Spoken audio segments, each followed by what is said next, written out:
نتوسل بالحبابة والبتول المستطابة والنبي ثم الصحابة فعسى دعوة مجابة نتوسل بالحبابة والبتول المستطابة والنبي صحابة فساد ومجابا wahlul uqdatan min lisani yafqahu qawli amma ba'du. Sama-sama kita hormati, kita sayangi sahibatul bait Ibu Hajjah Yuliana. Kita doakan beliau beserta seluruh keluarganya selalu berada dalam rahmat ridha Allah Subhanahu wa taala. Dipanjangkan umurnya, disehatkan badannya, dimudahkan urusannya, dikabulkan hajatnya, diberkahi kehidupannya, dibahagiakan hidup dunia akhiratnya. Sama-sama kita hormati, kita muliakan segenap ustazah Mukarramah Ustazah Fathiyah dan juga para ustazah yang lain. Kita doakan semoga selalu berada dalam limpahan rahmat ridha Allah Subhanahu wa taala. Juga segenap pimpinan-pimpinan pondok pesantren, pimpinan-pimpinan majelis ta'lim, grup hadrah, dan tentu saja semua yang hadir di majelis ini, baik ibu-ibu, kakak-kakak, adik-adik, anak-anak, nenek-nenek, yang semoga semuanya dirahmati dan dicintai Allah, disayangi dan disyafaati Nabi besar Muhammad sallallahu alaihi wa ala alihi wa sahbihi wasallam insyaallah. Amin ya rabbal alamin. Tema kita pada pagi hari ini, dan ini merupakan pertemuan pertama saya dengan orang-orang di Palangkaraya, betul Ustazah ya? Ini adalah perjalanan pertama saya ke Palangkaraya. Sebelumnya sudah 2 kali saya pernah mendatangi Kalimantan Tengah, tapi ke Pangkalambun, Pembuang Hulu dan Sampit. Yang sekarang nih baru pertama kali. Mudah-mudahan bukan jadi pertama dan terakhir. Semoga ada umur tersisa untuk kita dapat menghadiri majelis-majelis yang mulia insyaallah. Untuk kita dapat saling bertatap muka dalam ridha Allah Subhanahu wa taala dan dalam syafaat Nabi besar Muhammad sallallahu alaihi wasallam insyaallah. Amin ya rabbal alamin. Perempuan, jadikan cahaya hidupmu dalam ridha Allah. Gitu ya. Kita sebagai perempuan berusaha untuk menjadikan jalan hidup kita, ujungnya, hasilnya, sepanjang perjalanannya selalu dalam keridhaan Allah Subhanahu wa ta'ala. Jangan pernah mau dibayar bukan dengan ridhonya Allah. Itu adalah bayaran yang tidak cukup untuk kamu melakukan berbagai macam hal yang ujungnya, hasilnya bukan ridha Allah Subhanahu wa taala. Jangan mau sholat hasilnya cuman sekedar kebeli baju. Jangan mau tahajud hasilnya cuman sekedar dapat jodoh.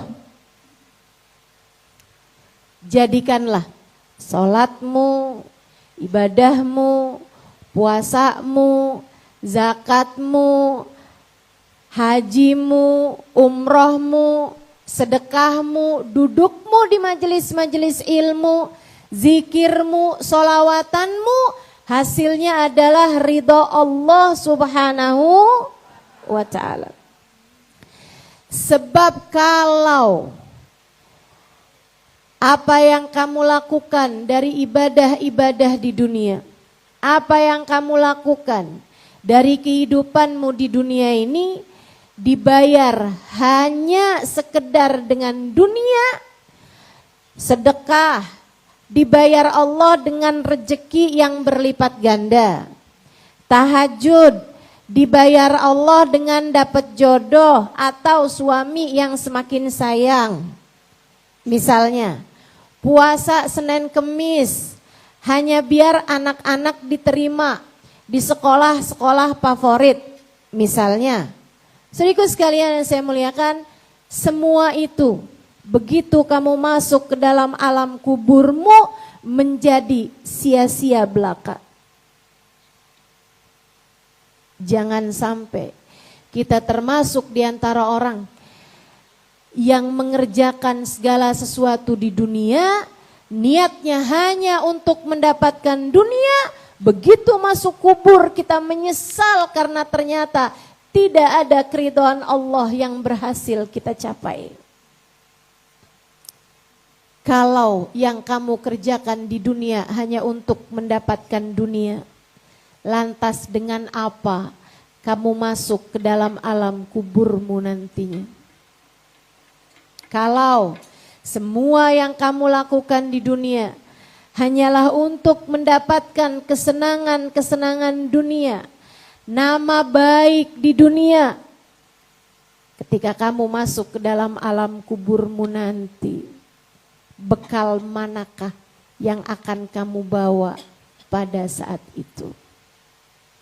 Yuk belajar buat kita jadikan jalan kehidupan kita, ujungnya, tujuannya, maksudnya adalah untuk meraih ridha Allah Subhanahu wa ta'ala. Insya. Gimana nih caranya mau nyari ridha Allah Subhanahu wa ta'ala? Saudaraku sekalian yang saya muliakan, yang pertama, biar gampang inget-ingetnya saya pakai angka. Karena ibu-ibu itu kan 1, 2, 3.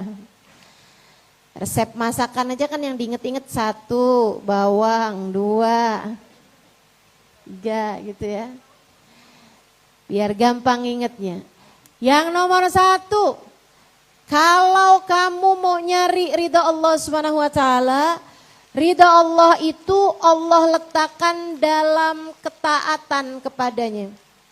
Sayyidina Ali Zainal Abidin Ibn Husain bin Fatimah bintun Nabi sallallahu alaihi wasallam mengatakan, la tahtakiranna minat ta'ati syai'a la'alla fihi ridha. Jangan remehkan ketaatan, sekecil apapun taat tersebut, siapa tahu di sana terdapat keridhaan Allah. Kita nih Bu, Kak, Dek, tiap ada peluang kebaikan kerjain aja. Tiap ada kesempatan berbuat baik kerjain aja.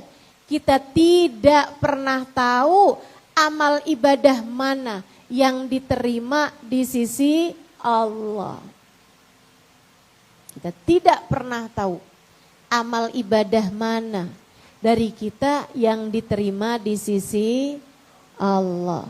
Jangan remehkan taat, sekecil apapun ketaatan tersebut.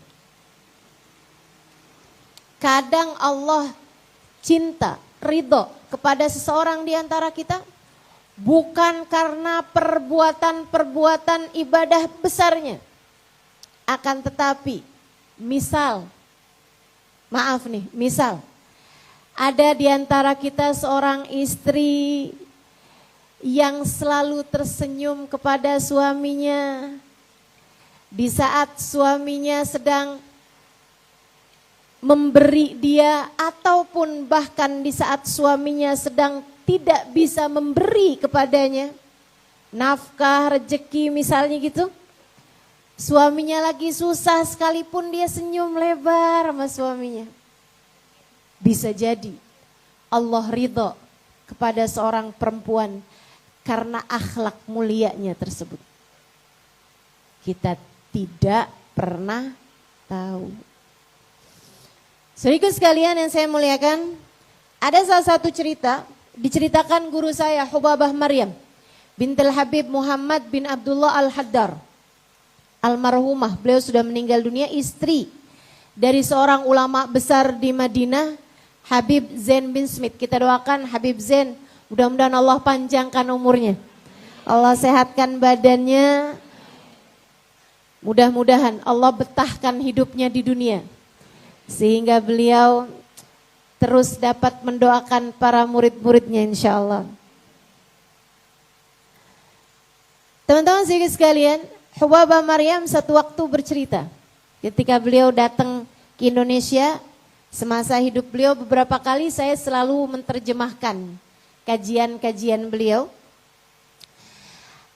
Ada seorang perempuan dimandikan jenazahnya, meninggal dunia, perempuan dimandikanlah jenazahnya. Saat dia dimandikan tersebut, tiba-tiba aja dia tertawa. Tertawanya bukan tertawa mengerikan, ala-ala kuntilanak gitu, enggak begitu, ya gitu. Tapi tertawa seneng, tertawa seperti tidak menyangka gitu. Tertawa geli gitu.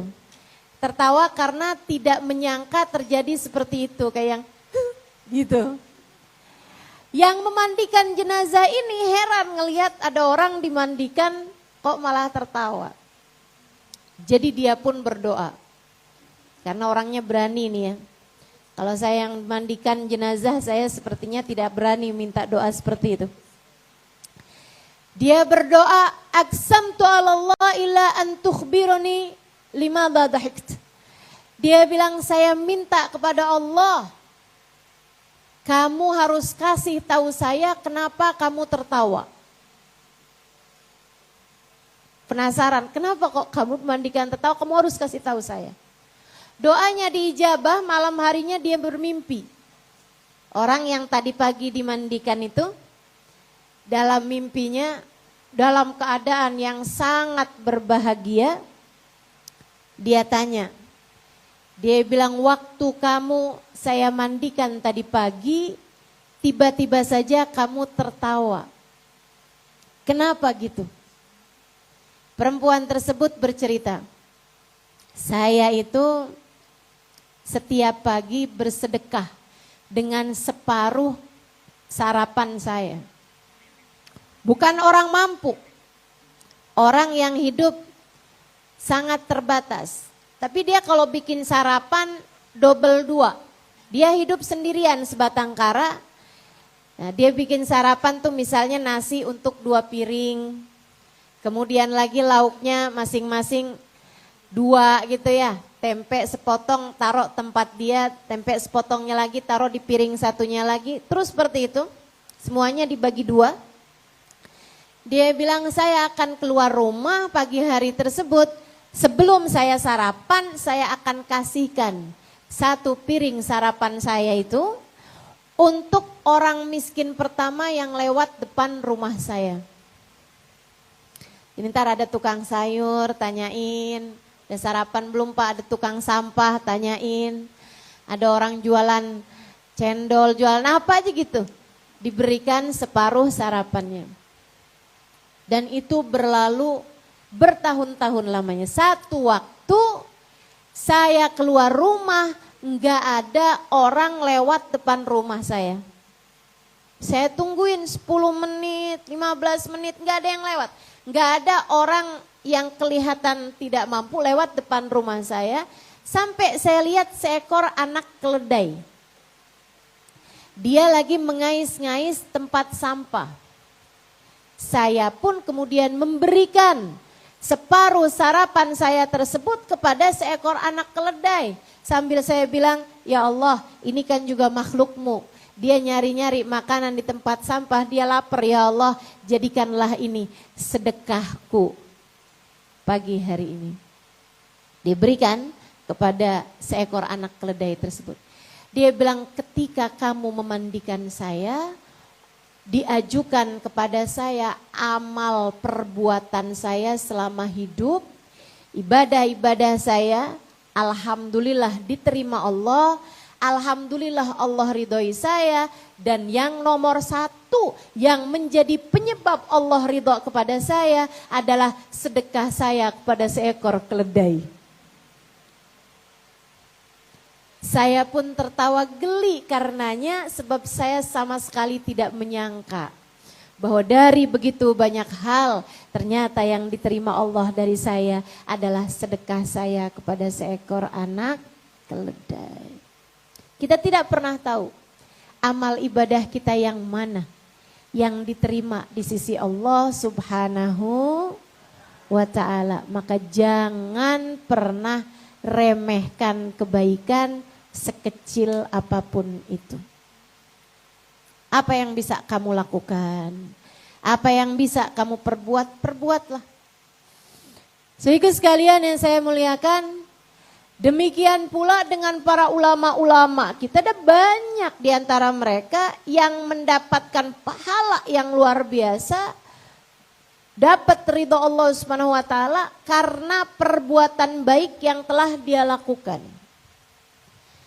Sebutlah Uwais Al-Qarni. Itu orang luar biasa sekali teman-teman sekalian. Adalah khairut tabi'in. Sebaik-baik tabi'in. Sebab walaupun dia tidak pernah berjumpa dengan Nabi Muhammad, akan tetapi Nabi Muhammad pernah menceritakannya kepada para sahabatnya. Kata Nabi, rubba as'as aghbar law aqsama 'ala Allahi la abarra. Terkadang ada orang dekil, dekumal, kelihatan lusuh, kelihatan enggak mampu, kelihatan enggak punya. Orang yang diusir madfu'un bil abwab. Kalau datang ke rumah orang tidak dibukakan pintu, lau aqsama 'ala Allahi la abarra. Kalau dia berdoa meminta kepada Allah, Allah malu untuk tidak mengijabah doanya. Para sahabat nanya, hat rajulan minhum, berilah kami contoh wahai Rasul yang seperti itu tuh siapa? Nabi menjawab, dzaka Uwais Al-Qarni. Yang seperti itu adalah Uwais Al-Qarni. Sahabat tanya lagi, wama Uwais ya Rasulullah? Uwais itu nama apa Rasul? Nama kota kah? Nama sekumpulan orang kah? Kata Nabi Muhammad, rajul adalah nama seorang laki-laki. Innahu kana barran bi ummih. Dia adalah seorang yang sangat berbakti kepada ibunya. Uwais punya banyak amal soleh teman-teman. Uwais punya banyak kebaikan-kebaikan. Akan tetapi Allah ridho kepada Uwais. Allah cinta kepada Uwais karena baktinya Uwais kepada ibunya. Seperti apa baktinya Uwais kepada ibunya? Sehingga sekalian yang saya muliakan, Uwais itu udah gak punya bapak dari sejak kecil. Maka Uwais tinggal bersama ibunya, 2 orang ini aja, ibu sama anak nih, berduaan. Sampai satu waktu di saat Uwais masih umur belasan tahun, ibunya sakit keras, gak bisa ngapa-ngapain, di atas tempat tidur, mungkin kalau orang zaman sekarang kayak semacam lumpuh atau stroke gitu. Sehingga sekalian, sehingga ibunda Uwais tidak mampu untuk pergi kemanapun. Dan di masa seperti itu, Uwaislah yang bekerja untuk ibunya, kemudian dia memasakkan untuk ibunya, dia mandikan ibunya, dia berduaan dengan ibunya, sholat berjamaah. Dia lakukan segala sesuatu untuk ibunya yang sudah tidak dapat mengerjakan hal apapun. Sehingga sekalian, satu waktu datang perintah untuk haji. Ibunda Uwais yang sudah tidak bisa bergerak dari tempat tidurnya itu bilang sama Uwais, nak, ibu kepengen pergi haji. Uwais tersenyum, kemudian berkata, marhaba, baik ibu. Ibu-ibu sekalian saya muliakan, dari bulan haji itu sekitar 3 bulanan yang akan datang. Apa yang dilakukan Uwais? Uwais biasa mencari kayu bakar di hutan tiap hari. Begitu dengar ibundanya mau berangkat pergi haji, besoknya Uwais biasanya ngangkut kayu bakar itu dia bersama dengan keledainya. Tentu dia naik di atas keledainya biasanya. Tapi begitu ibunya bilang, "Nak, ibu mau pengen banget pergi haji." Uwais kemudian menggendong keledainya. Orang-orang ketika Uwais jalan, dia gendong keledai. Orang-orang bilang, "Uwais gila nih. Sejak kapan keledai digendong orang?" Biasanya pastinya keledai yang dinaiki orang, ini keledai dinaikkan di atas orang. Tapi Uwais gak peduli. Karena jelas tujuan Uwais. Apa yang dia lakukan pasti.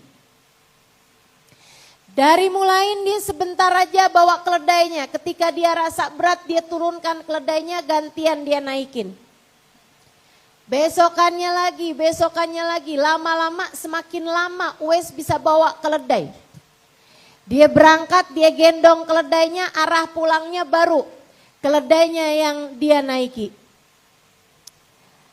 Sampai kemudian jelang-jelang waktunya bulan haji, Uwais sudah mampu dari sejak awal keluar dari rumah, keledainya ada di atas punggungnya, dia nyari kayu bakar dan lain sebagainya. Dia dapat kayu bakarnya, keledainya tetap ada di atas punggungnya. Dia bawa, dia gendong dari berangkat sampai dia pulang. Sampai ketika datang musim haji, dia berkata kepada ibundanya, "Ibu, marilah saya akan siapkan segala perbekalanmu untuk berangkat pergi haji. Kita berangkat berdua, Bu. Punggung saya sudah kuat untuk membawa ibu dari berangkat hingga pulang dari haji." Maka berangkatlah Uwais Al-Qarni, saudaraku sekalian. Pergi haji dengan ibundanya dalam gendongannya. Innahu kana barran bi ummi. Dia adalah seseorang yang sangat berbakti kepada ibundanya. Itu sebabnya Allah meninggikan derajat Uwais dengan derajat yang sangat tinggi. Nabi Muhammad bahkan menyebutkan, "Idza sara ahlul jannah ilal jannah wa sara ahlun nar ilan nar." Apabila manusia udah dimasukkan ke dalam surga, yang ahli surga, yang ahli maksiat dimasukkan ke dalam neraka, yang kafir-kafir masukkan ke dalam neraka, Uwais, umiro bi Uwais ilan nar. Uwais diperintahkan untuk menuju ke neraka. Katanya orang baik. Kenapa datangnya ke neraka? Uwais ternyata datang ke neraka fayashfa, untuk memberi syafaat kepada ahli-ahli neraka. Dia pun mengeluarkan orang-orang dari neraka. Bukan Nabi, akan tetapi Allah SWT memuliakan Uwais dengan derajat yang sangat tinggi hingga dapat menyelamatkan orang-orang dari dalam neraka yang memiliki hubungan, yang memiliki cinta, yang pernah mengirimkan suratul Fatihah kepada Uwais Al-Qarni. Mungkin untuk disyafaati oleh Uwais Al-Qarni dari tingginya derajat Uwais Al-Qarni hingga sampai Nabi Muhammad mengatakan fayashfa bi'adadi qabilah Rabi'ah wa Mudar. Uwais pun menyelamatkan ribuan orang dari api neraka, dimasukkan ke dalam surga dengan syafaatnya.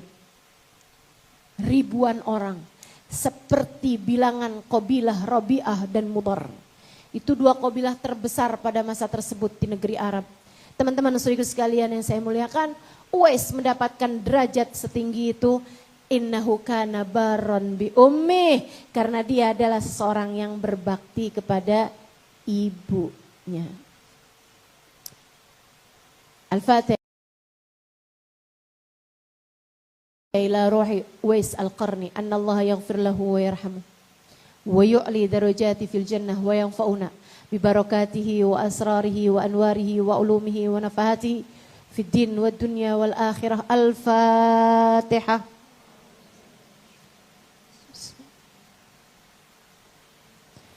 Ar-Rahmanir Rahim, Maliki Yaumiddin. Iyyaka na'budu wa iyyaka nasta'in. Ihdinas siratal mustaqim. Siratal ladzina an'amta 'alaihim ghairil maghdubi 'alaihim waladdallin. Amin. Saya mengajakmu membaca Fatihah barusan ini, siapa tahu ada di antara kita yang tidak selamat di hari akhirat. Siapa tahu saat itu Uwais kemudian menarik-nariki orang dari dalam api neraka. Jika saat tersebut ada di antara kita yang ada di dalam neraka, siapa tahu orang ini pernah bersama-sama membaca Fatihah untuk Uwais Al-Qarni saat majlisnya. Sehingga Allah kemudian menjadikan Uwais pun menyelamatkan dirinya dari api neraka. Saudaraku sekalian yang saya muliakan, kita tidak pernah tahu amal ibadah kita yang mana yang akan membuat Allah ridho kepada kita. Maka terhadap segala peluang kebaikan, ikutlah, ambillah, pergunakanlah kesempatan tersebut. Ada majelis, dihadiri. Ada orang susah, dibantu. Ada yang sedang kelaparan, diberi makan. Ada yang sedang kehausan, diberi minum. Ada korban bencana alam, pakaiannya semuanya hanyut, terbawa banjir, dibantu. Ada yang tidak mengerti ilmu pengetahuan, diajarkan. Apapun aja kebaikan yang bisa kita lakukan, laksanakanlah. Kita tidak pernah tahu, siapa tahu pada satu kebaikan tersebut Allah kemudian ridho padamu dan memasukkanmu ke dalam surganya. Kita tidak pernah tahu. Ini juga untuk kita menilai orang lain juga begitu. Walaupun kamu lihat ada seseorang pelaku dosa sekalipun, jangan pernah merasa yakin, pasti neraka tuh orang. Belum tentu. Kita nggak pernah tahu. Mungkin ada dari perbuatan-perbuatannya yang membuat Allah ridho padanya. Kita nggak pernah tahu. Kita tidak pernah tahu. Maka mari cari ridho Allah Subhanahu wa taala pada jalan taat kepada Allah Subhanahu wa taala dan pada kita meninggalkan kemaksiatan dan dosa-dosa. Saudaraku sekalian, Allah letakkan ridhonya ada pada jalan taatmu pada Allah Subhanahu wa taala, baik taat secara langsung pada Allah, sholat, puasa misalnya, ataupun taat yang secara sosial, taat kepada Allah berupa kebaikan yang kita lakukan kepada orang lain, bahkan sekedar sekecil senyuman yang kita senyumkan untuk suami kita, untuk anak-anak kita, untuk saudara-saudari kita, kita tidak pernah tahu. Siapa tahu itu adalah hal yang membawa kita kepada keridhaan Allah Subhanahu wa ta'ala. Saudaraku sekalian yang saya muliakan, baginda kita Nabi besar Muhammad, seseorang yang ibadahnya luar biasa, seseorang yang jihadnya luar biasa, seseorang yang dakwahnya luar biasa, perjuangannya luar biasa. Akan tetapi Allah Subhanahu wa ta'ala ridho, cinta kepada Nabi Muhammad bukan karena hal-hal yang tadi telah saya sebutkan, melainkan karena wa innaka la'ala khuluqin azim. Sungguh engkau wahai Nabi Muhammad berada di atas budi pekerti yang mulia. Maka jangan remehkan kebaikan sekecil apapun, kita tidak pernah tahu ibadah kita yang mana yang diterima oleh Allah, kebaikan kita yang mana yang membuat Allah Subhanahu wa taala ridha kepada kita. Insya Allah. Itu yang nomor satu. Allah Subhanahu wa taala meletakkan keridhoannya ada pada jalan taat.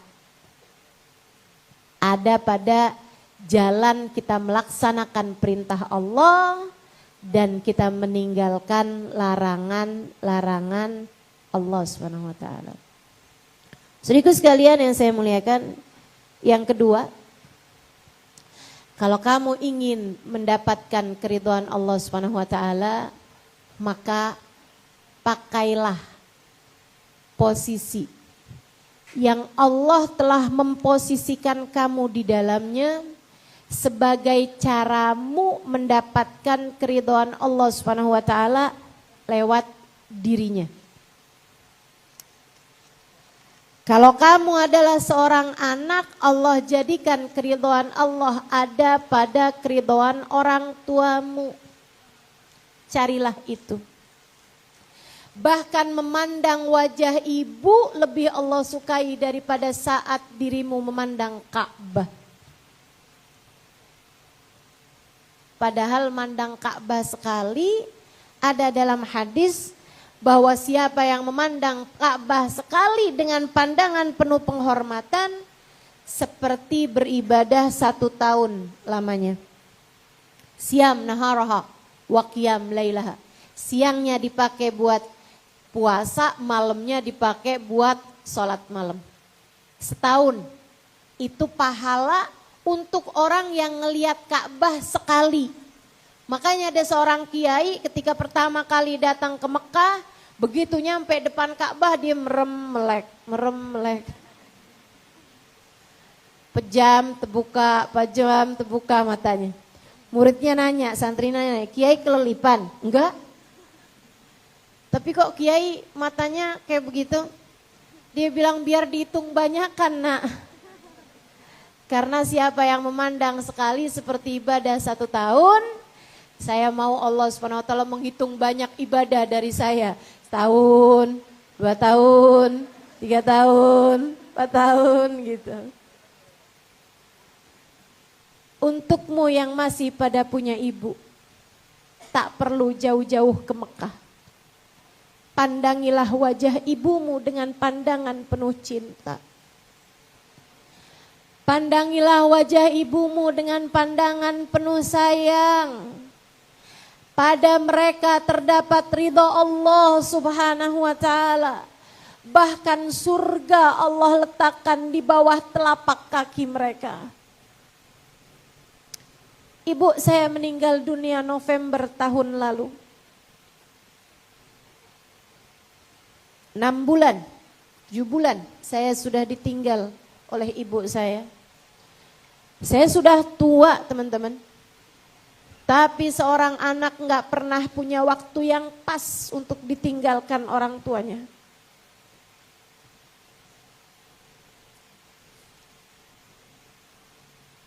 Semoga saya termasuk di antara anak yang diridhoi orang tua saya. Saya yakin orang tua saya meridhoi anak-anaknya. Bukan karena anak-anaknya adalah anak-anak yang Masya Allah, bukan. Akan tetapi karena saya yakin orang tua saya adalah orang dengan kelapangan hati yang mudah untuk meridhoi anak-anaknya. Meskipun begitu, ketika sudah tidak lagi punya ibu, penyesalan saya yang terbesar adalah saya kehilangan banyak waktu. Saya tidak lagi punya waktu untuk bisa memandang wajah Umi dengan pandangan penuh sayang. Tidak ada lagi tangan yang bisa saya pegang. Tidak ada lagi bahu ataupun pangkuan tempat saya biasa bersandar Maka meskipun saya ridho terhadap apapun keputusan Allah, saya sampaikan ini kepadamu yang pada punya ibu, ternyata ditinggalkan oleh ibu, sesuatu yang sangat menyedihkan sekali. Ternyata sesuatu yang tidak bisa kita beli adalah waktu kita bersama dengannya. Saya ridho, saya hanya rindu. Untukmu yang masih pada punya ibu. Saudaraku sekalian yang saya muliakan, orang tuamu, Allah jadikan keridhaan Allah terletak pada keridhaan mereka. Pandangilah wajahnya dengan pandangan penuh cinta. Ibumu, ayahmu, saya yakin bukanlah seseorang yang sempurna. Akan tetapi mereka menyayangimu dengan sempurna.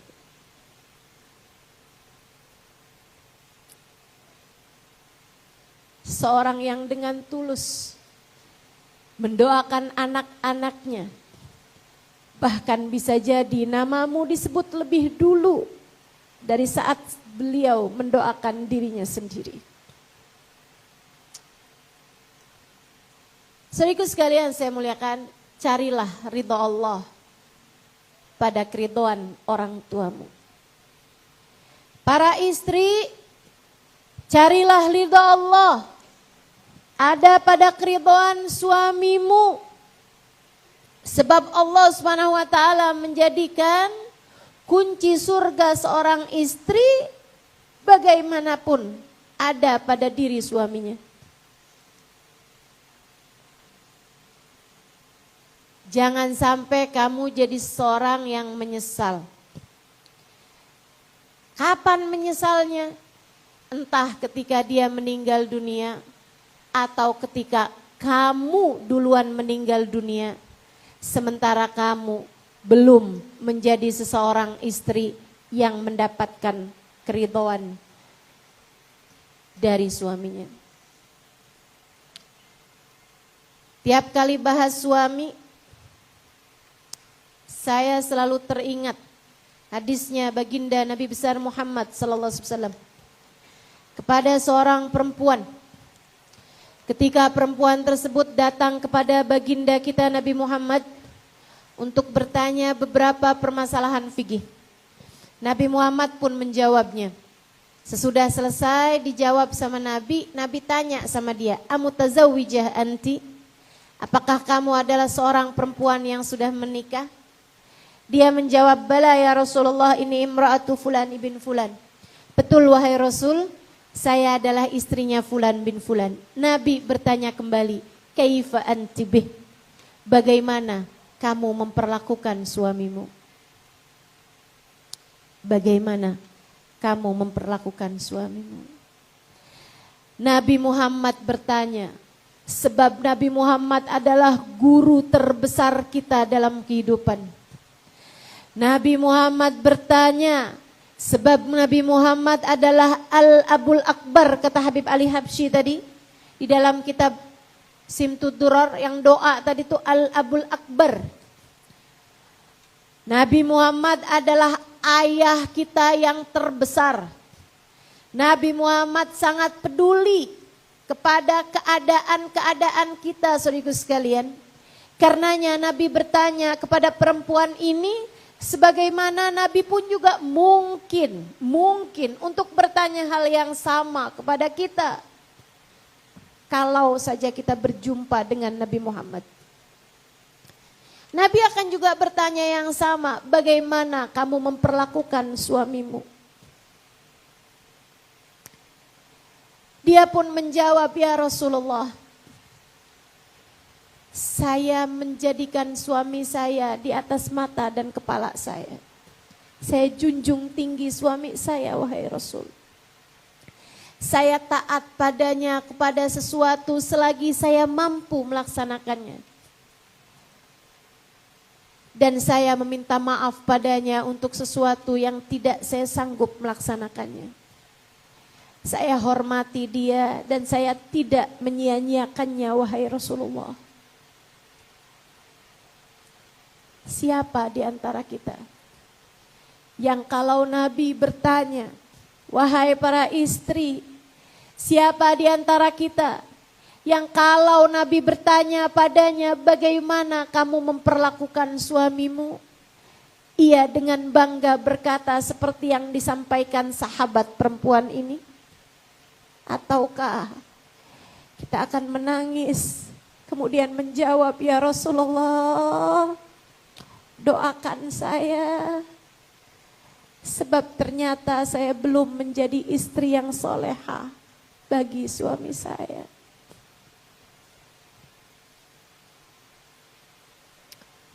Saudaraku sekalian, ketika dia menjawab seperti itu, Nabi tersenyum lebar sekali. Nabi senang, Nabi bangga sama umatnya yang perempuan dan dia solehah kepada suaminya. Nabi nggak tanya, suami kamu kayak gimana sama kamu? Enggak, Nabi nggak nanya. Dan kamu pun juga dapat membayangkan hal yang sama. Kamu jangan berpikir bahwa kalau saya ketemu sama Nabi, saya bisa mengadukan suami saya kepada Nabi. Nabi tidak akan bertanya tentang bagaimana suamimu padamu. Nabi hanya akan bertanya, bagaimana kamu memperlakukan suamimu. Nabi akan bertanya kepada kaum laki-laki, bagaimana kamu memperlakukan istrimu. Akan tetapi Nabi kepadamu hanya akan bertanya, bagaimana kamu memperlakukan suamimu. Sebab kita tidak akan dihisab atas apa yang orang lain lakukan terhadap kita. Kita hanya akan dimintai pertanggungjawaban atas bagaimana sikap kita kepada orang lain. Saudaraku sekalian, Nabi tersenyum bangga kepada umatnya, istri yang soleha. Nabi tersenyum bahagia kepada umatnya yang perempuan yang mampu memposisikan posisi yang Allah letakkan dia di sana sebagai caranya untuk mendapatkan ridha Allah Subhanahu wa taala. Nabi pun berkata padanya, "Fanduri ilaih fa innama huwa jannatuki wa naruki." Perhatikan betul bagaimana caramu memperlakukan suamimu, sebab ia adalah jalan surga bagimu ketika kamu memuliakannya, dan jalan neraka bagimu ketika kamu menyia-nyiakan dan merendahkan dia. Para istri, suamimu adalah jalan surgamu. Hati-hati, perhatikan bagaimana caramu memperlakukan suamimu. Jangan biarkan kata-kata kasar keluar dari lisanmu. Untukmu yang ingin di akhirat berjumpa dengan Nabi Muhammad, dan Nabi Muhammad ridho kepadamu, untukmu yang di hari akhirat ingin berjumpa dengan Sayyidah Fatimah, ingin berjumpa dengan Sayyidah Khadijah, ingin berjumpa dengan Sayyidah Aisyah. Mereka perempuan-perempuan salehah adalah perempuan yang selalu membahagiakan suaminya, memperlakukan suaminya dengan penuh rasa hormat, rasa cinta. Kalau kamu durhaka pada suami, kalau kamu kerjaannya marah-marah mulu sama suami, kalau kamu selalu merendahkan dia, menganggap dia seperti tidak becus dalam menjadi seorang suami, kalau kamu selalu menghina-hina dia, bagaimana mungkin kamu akan layak untuk bersanding, untuk berada di belakang perempuan-perempuan solehah di hari akhirat nanti.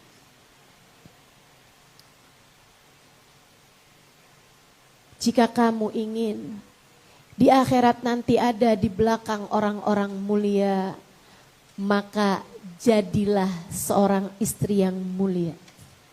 Istri yang mulia akan mampu memuliakan suaminya, siapapun suaminya. Sementara seorang perempuan yang hina akan selalu menghina suaminya, siapapun suaminya.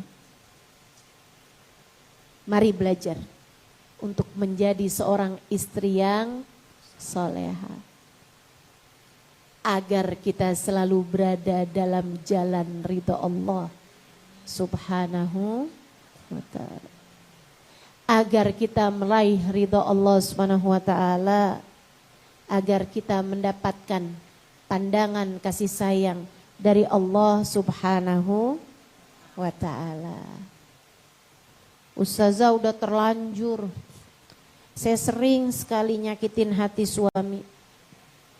Soalnya suami saya tuh juga enggak soleh-soleh banget juga Ustazah. Bagaimana mungkin saya mau jadi kayak Khadijah kalau suami saya enggak kayak Nabi Muhammad? Saya susah mau jadi kayak Sayyidah Fatimah, suami saya enggak kayak Sayyidina Ali. Serius sekalian, Allah kasih contoh dalam Al-Quran. Seorang istri yang punya suami Nabi, tapi emang dasar perempuannya enggak benar.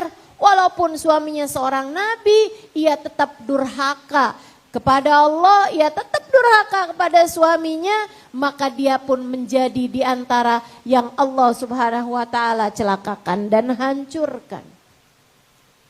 Istrinya Nabi Nuh, punya suami nabi, manusia paling soleh pada zamannya. Ketika Allah Subhanahu wa ta'ala menenggelamkan kaumnya Nabi Nuh, istrinya di antara yang tenggelam tersebut.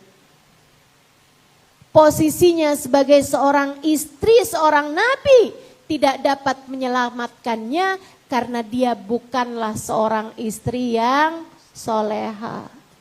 Padahal suaminya nabi loh. Emang dasar perempuan hina ya hina aja, biarpun suaminya mulia juga.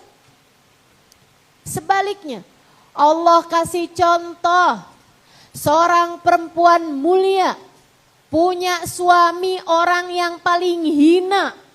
Saudaraku sekalian yang saya muliakan, bukan hanya hina karena durhaka kepada Nabi ataupun durhaka kepada Allah, enggak main-main, enggak tanggung-tanggung, dia bahkan mengaku dirinya sebagai Tuhan.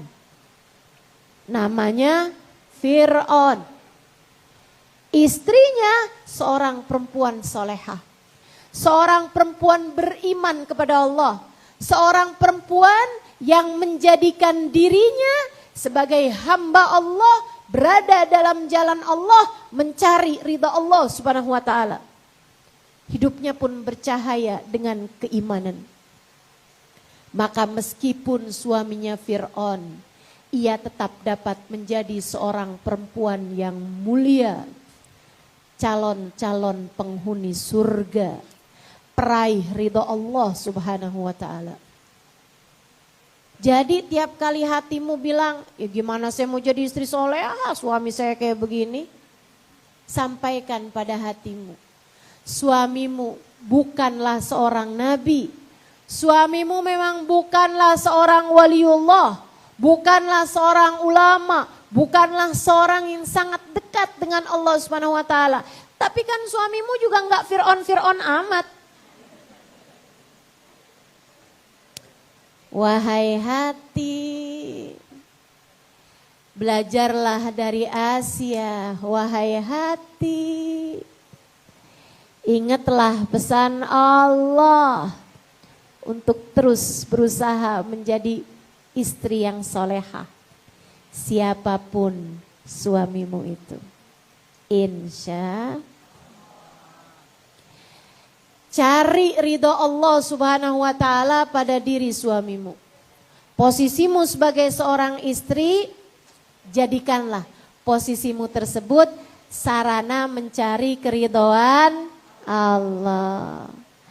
Kamu jadi anak, pakailah posisimu mencari keridhaan Allah lewat baktimu kepada kedua orang tuamu.